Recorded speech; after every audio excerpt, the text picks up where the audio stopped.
ఎవరికైనా ఏదైనా శుభం కలిగితే ఆ శుభానికి కారణం ఎవరు అంటే శంకరుడే. నేను చెప్పట్లేదు ఈ మాట, శాస్త్రములు చెప్పే. శుభములన్నీ కుప్పలు తెప్పలుగా ఆయన పాదముల దగ్గర పడి ఉంటాయిట. ఆయన అనుగ్రహించాడు అనుకోండి, ఓసారి ఇలా అంటాడు అంటే అది ఎగిరి వెళ్ళి ఇంటికి తోరణంగా పట్టుకుంటాడు. అందుకే ఒక గడుసు కవి ఒక మాట అన్నాడు, నేను ఓ పువ్వు పట్టుకొచ్చి మీ పాదాల మీద వేశాను అనుకోండి, నేను వేసినది ఏది పువ్వు, మీ పాదముల మీద ఉన్నది ఏది పువ్వు.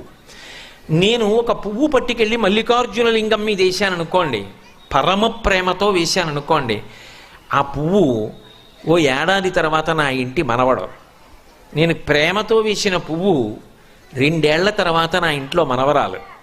నేను ప్రేమతో వేసిన పువ్వు నేను కట్టుకునే ఒక ఇల్లు. నేను వేసిన పువ్వు నాలో కలిగేటటువంటి భక్తి. నేను వేసిన పువ్వు ఏ వయస్సులో నాకు రావాలో ఆ వయసులో